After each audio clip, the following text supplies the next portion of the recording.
Hey y'all, Eric here with today's video. I decided to jump on here after eating and doing my 5 mile walk and exercising. Um, a little sore in my legs, so I thought I'd jump on here after reading some news and things like that. And this kept popping up on news feeds and um, Facebook. And before I take a shower, clean up, and everything like that. Before I start helping a friend out by reading his new book to give him some pointers, well, not pointers, but feedback about the book. But before I do that, I wanted to jump on for this. I used to live in Kansas City, Missouri, about 11 years, and I left Kansas City in 2024, came back to Charlotte. Well, here's what's going on today from The Hill, and I'll give you the link in the description once I finish and everything. Missouri Governor Mike Kehoe, the Republican governor, yesterday declared a state of emergency and activated the state's National Guard in anticipation of protests across the state and in response to civil unrest across the country. Missouri Executive Order 25-25 declares a state of emergency and allows the adjutant general to order service members to aid state officials.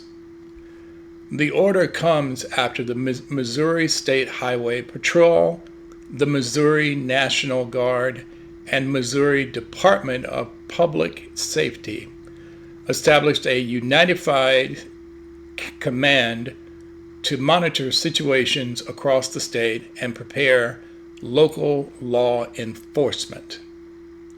Additionally, the order also declares that the adjutant general may employ necessary equipment to support authorities and provide assistance. While nationwide protests continue to flare up in response to the Trump administration's immigration policies, Kehoe said his order is purely precautionary.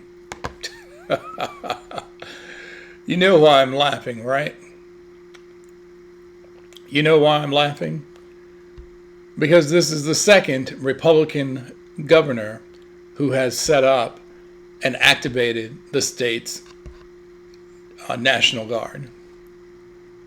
Quote, "We respect and will defend the right to peacefully protest, but we will not tolerate violence or lawlessness in our state," the governor said. While other states may wait for chaos to ensue, the state of Missouri is taking a proactive approach in the event that assistance is needed to support local law enforcement in protecting our citizens and communities, he said. Really? Really? All right. So I did a little deep dive about civil unrest. So civil unrest refers to a state of widespread social disruption characterized by protests, demonstrations, or other forms of organized public action that may or may not involve violence and which often challenges authority or existing social structures. It's a broad term encompassing various types of disturbances, including riots, strikes, and civil obedience. Now, of course, there are key aspects of civil unrest, and I went through this and everything, and I was like, let me look at the First Amendment of our Constitution. The First Amendment to the United States Constitution protects fundamental freedoms, including religion, speech, press, assembly, and petition. It prevents the government from establishing a religion. Are you listening to me, Christian nationalists? Are you listening? I'll read that again. It prevents the government from establishing a religion, interfering with the free exercise of religion, and abridging freedom of speech, the press, freedom of speech and the press. The reason I'm putting a spotlight on the press is because part of the bill, the reconciliation bill in the Senate, is to remove, there was a vote last night to remove $9.4 billion, either $1 million or $1 billion, from from PBS and public radio. Yes. Republicans are happy about taking that money from public radio and public broadcasting station, PBS. That's why PBS is how I can watch the state's shows, State Lines, Black Issues Forum, the show about your roots, your ancestry roots, and so on and so on. And there's a possibility that we will probably not be able to see PBS or listen to public radio anymore. But I digress. That's not the topic today. So let's go back. And then the right to assemble, and the right to petition. So I came all the way down to freedom of assembly. Guarantees the right to gather peacefully and for lawful purposes, including protests and demonstrations. Again, guarantees the right to gather peacefully and for lawful purposes, including protests and demonstrations. That's simple to me, but for layman's terms and everything, why is this an emergency? Why does Mike Kehoe think that this is an emergency? There is no emergency. The issue is the Trump administration, through the Department of Homeland Security and Immigration Enforcement. What is ICE? Immigration. What does ICE stand for? Sorry, y'all. Immigration.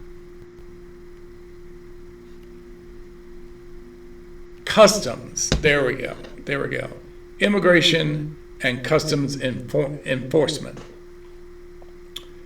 Here's the thing. This is what these protests are about.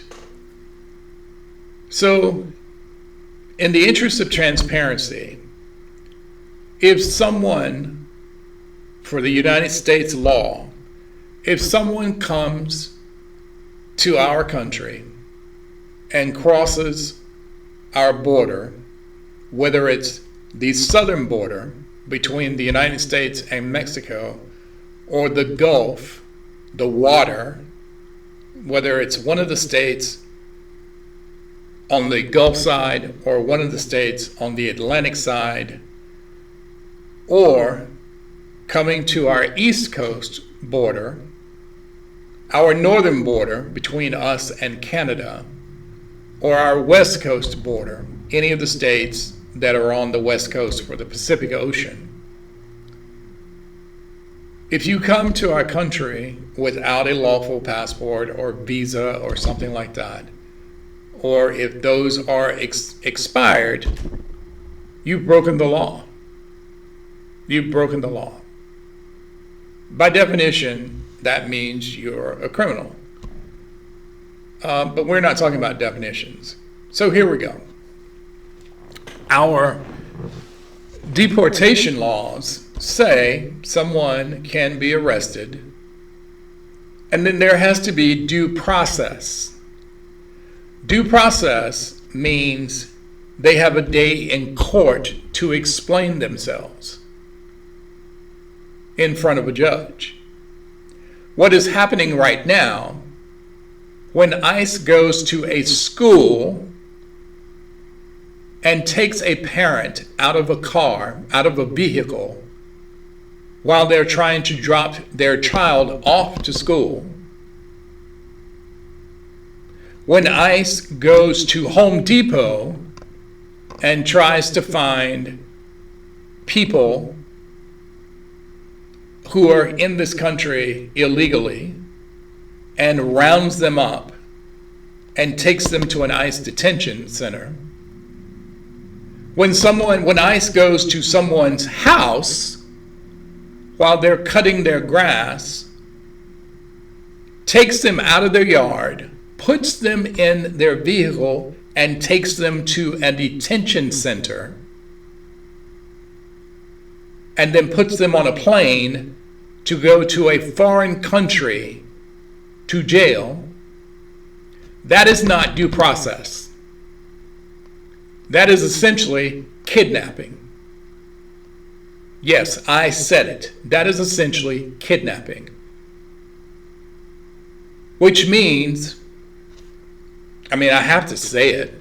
I do. I have to say it because apparently a lot of people don't understand that the Trump administration is violating the Constitution. They are violating the Constitution. And Mike Johnson, who is the Speaker of the House, number 3 in line for the presidency, I'll remind you of that. If something happens to Trump, if something happens to J.D. Vance, Mike Johnson becomes president. He is number 3 in line to the presidency. He doesn't understand that he is equal, the legislative branch is equal to the judicial and to the executive branch. He doesn't get that. He thinks that Trump is his boss. No, he's not. He's not. Anyone who works in the government through the executive branch, Donald Trump is their boss. He is also the commander-in-chief, which means everybody who's in the military, he's the top dog. Whether you like him or not, he's the top dog. But if you're in Congress, he's not your boss. He's not your boss. If you're in the House, I can draw a line and say that Mike Johnson is your boss. If you're in the Senate, I can draw a line and say that Senator Thune is your boss. But Donald Trump is not your boss. No matter what Mike Johnson says or what John Thune says in the Senate, he's not your boss. Most of the Democrats get that, and some of the Republicans get that too, but of course, they have to toe the line, or they might be primary.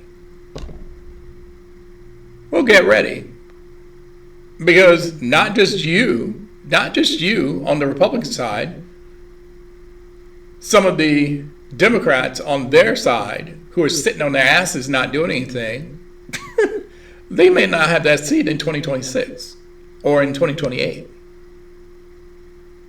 But that's why I jumped on here today, because generally speaking, whether I post on Facebook, Blue Sky, Instagram, sometimes even on LinkedIn, posting something. Because of the climate that we are in, I'm reminding everybody every day, all day, elections have consequences. And the finding out phase for hashtag FAFO will not end until Trump is gone. It won't. It won't. So I'm not finding out anything. Other groups are finding out stuff. My voice was one of the ones that was telling you, don't drink the tea, don't drink the Kool-Aid, don't drink the Kool-Aid. There are consequences if you drink the Kool-Aid. But by default, because I live in this country, based on the election that happened in November 2024, we are all, and now we're finding out. Well, like I said, I'm not finding out. I'm just sitting back. I'm just sitting back. Told you. Told you. You know, Missouri is a red state. It is. But just like North Carolina, Kansas City and St. Louis are blue metros. There are some blue areas in Missouri, but for the most part, because of the uneducated, and when I say uneducated, I mean people who don't have college degrees and things like that, in the rural areas of whatever state you're in, they can control the elections. They can. But it's not just them. It's not just them. There are people who lied about who they were going to vote for. I mean, let's just call a spade a spade. People who did not vote at all are just as bad as people who voted on the other side. That's my perspective. That's my perspective. Just as bad, if not worse. Because you don't have a dog in this fight if you didn't vote. We'll take care of that. But if you didn't vote, you don't have a dog in this race, as far as I'm concerned. If you had a chance to vote. So anyway, let me circle back because I took us off topic. No King's Day, which is tomorrow. This is what this is about. It is about no due process. Or some people can make an argument that it's about violating the Constitution through kidnapping. Obrea Garcia was brought back from Venezuela or from El Salvador, from that jail, finally. But he was brought back, and now he's being charged for human trafficking. Saying that, well, he probably wasn't in a gang, but he was bringing illegal aliens into our country. No, I'm not making this up. He pleaded not guilty yesterday in court. So yes, he's back on U.S. soil. He is not back with his family. He's not back with his wife or his children. He's still sitting in jail, but he has filed not guilty for human trafficking. So at least he's getting his day in court 6 months later? But that's what this is about. That's what this is about. It is about our Constitution being violated by our sitting administration, and then Republican governors activating National Guard just in case.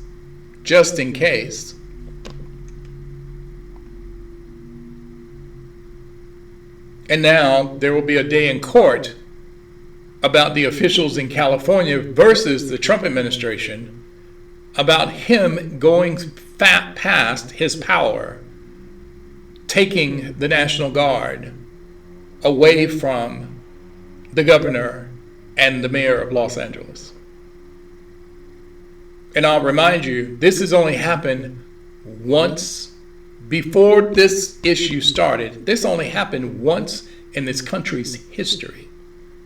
President Lyndon Johnson activated the National Guard and sent them to Alabama because Alabama's governor, George Wallace, did not want school segregation to stop. He defied the federal government about desegregation, and the National Guard was activated. But that's a story for another day. It's been in history. Hopefully it'll stay in history unless that's erased as well. But anyway, that's my little nugget for today. If you can, there is going to be a protest wherever you are. There are multiple ones in the Charlotte Metro. I did a video yesterday. I have to protect my notary commission because I took an oath and I'm a public officer. But I will be with you all in spirit. I'm not disrespecting the Army. I'm not. My father was in the Army, and he was in the Vietnam War. He was able to come back home, but he was in the Army. So I have no disrespect for the Army. I don't. I have no disrespect for my military, for the military of this country. I don't. Thank you for your service all day, every day. But I will not be watching the parade tomorrow. And that's just a guise because it is a, $50 million parade for Trump's birthday. I'm looking at the screen. I thought I had trained myself to look at the camera. But again, that is what No King's Day is about. Due process. I have no problem with people who are in this country illegally being deported based on the law. I have no problem with that. But process them based on the law. And that means due process, a day in court. That does not mean being rounded up at the grocery store and sent to a detention center. That's not what due process means. But anyway, I'll be watching y'all tomorrow. If somebody is at one of the major ones and they're doing a live feed while I'm reading my buddy Jack's book, I may get online after my walk, pull it up, and I may do a YouTube live or a Facebook live showing the protests on my channel. Having said that, today is Friday. Have a good weekend. To any of the men who are listening to my video, happy Father's Day early. I will be doing a Father's Day video, and I'll also do a Father's Day Facebook post like I always do. This year I'll have a little spin on Father's Day about my father, because my father was not a father. No, I just call him, he was married to my mother, and he donated the sperm, and she had a child. They had a child, me. And then apparently that was the end of that, and he moved on to the next one.